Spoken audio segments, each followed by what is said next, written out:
ولدي ولدي يا ولد صلي على رسول الله مالك مطنن. زوجة المستقبل أبي العزيز. أيوة.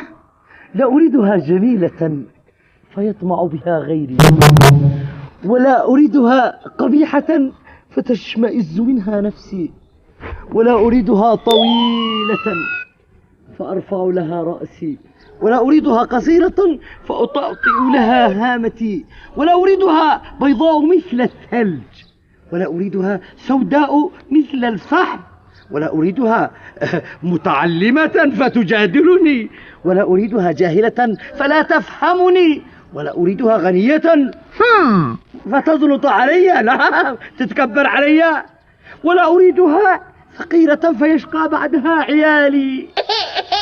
ها هذا الشروط حقك ما مأخرك الازواج الا هذه يا حبيبي الشروط في نصي يفصل لك واحدة على مقاسك وعلى الشروط حقك.